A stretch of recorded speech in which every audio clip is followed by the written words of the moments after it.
నమస్తే అండి.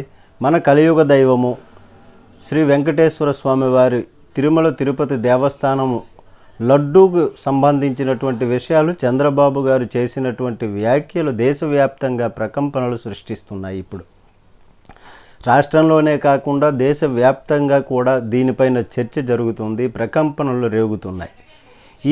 ఇది దుష్ప్రచారమని, ఈ విధంగా దుష్ప్రచారం చేస్తున్నటువంటి తరుణంలో వైఎస్ఆర్ కాంగ్రెస్ పార్టీ ఆంధ్రప్రదేశ్ హైకోర్టుని ఆశ్రయించడం జరిగింది. కేవలము రాజకీయపరమైనటువంటి అంశాలను ఉపయోగించుకోవటం కోసమే ఈ విధమైనటువంటి వ్యాఖ్యలు చంద్రబాబు నాయుడు చేస్తున్నారని, వెంటనే దీని మీద చర్యలు తీసుకోవాలని, ఇది ఎంతోమంది భక్తుల యొక్క విశ్వాసాలపైన ఆధారపడినటువంటిదని, భక్తుల యొక్క విశ్వసనీయతకు సంబంధించినటువంటిది కాబట్టి హైకోర్టు వెంటనే దీనిపైన చర్యలు తీసుకొని ఒక సిట్టింగ్ జడ్జితోనో లేదంటే సిబిఐతోనో విచారణ జరిపించాలని వైఎస్ఆర్ కాంగ్రెస్ పార్టీ కోరటం జరిగింది.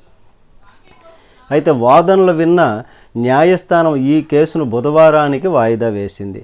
ఈలోపు పిల్ దాఖలు చేయాలని, అవసరమైతే కమిటీని వేసి విచారణ చేపడతామని, ఆదేశాలు జారీ చేస్తామని న్యాయస్థానం చెప్పింది.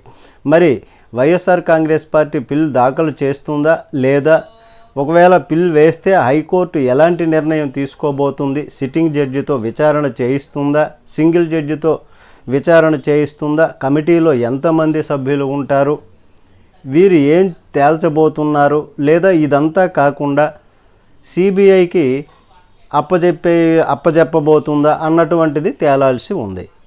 నమస్తే.